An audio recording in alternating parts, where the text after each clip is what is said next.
Hello! Thanks for joining us today at Ask the Alums.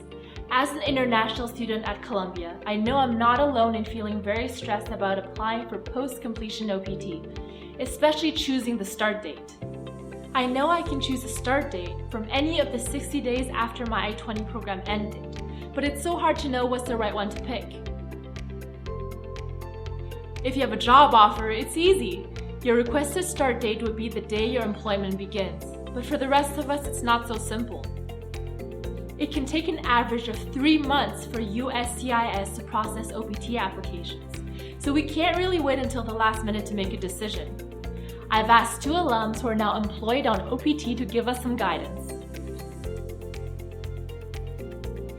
Tell us how you chose your OPT start date. Sure, so I was a May graduate, so I had to choose a start date between the middle of May and the middle of July. I didn't have an offer at the time of applying for OPT, and I was still looking for a job. I knew I didn't want to choose an early start date right after graduation because I was worried that the 90-day clock for unemployment would begin before I started work. What do you mean by the 90-day clock? Well, OPT regulations allow you to accrue a total of 90 days without employment throughout the entire period of your authorized OPT time.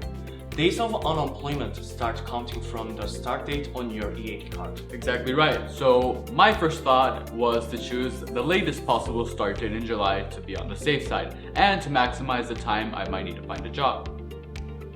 Huh, that sounds like a good plan. I thought so too. I thought I could change my OPT start date if I found a job that started earlier, but when I checked with the ISSO, I learned that you can't change your OPT dates while your application is being processed. Bummer, that really locks you in.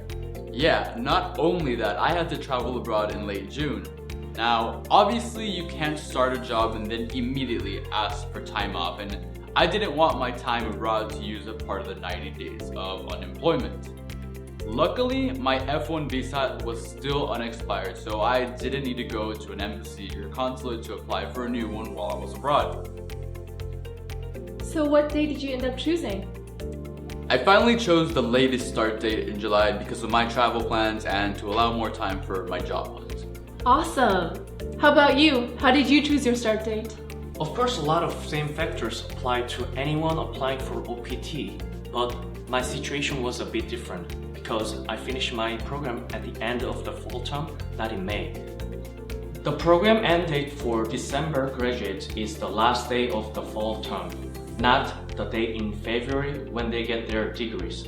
So my 60-day window for choosing an OPT start date began right before the winter holidays.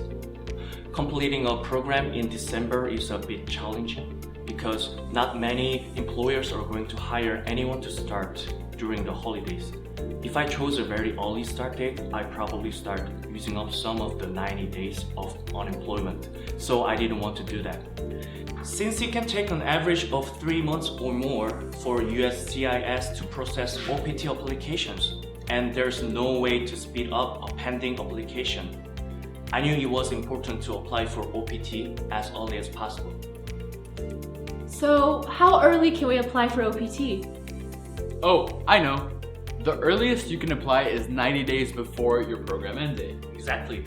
So I began my application in September even though I didn't have a firm offer of employment yet. So how did you make your choice?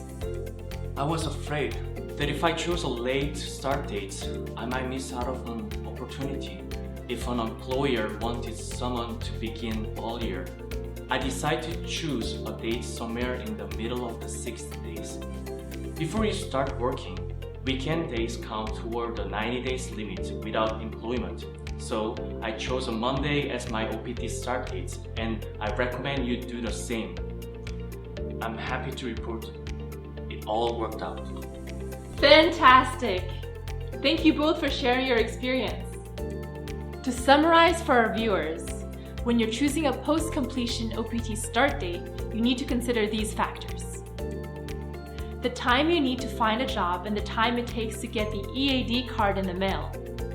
That you can't change your OPT dates, nor can you expedite the processing time. The 90-day limit for unemployment, and any international travel plans. And remember, visit issa.columbia.edu for detailed information on the OPT application process. Thanks again, everyone!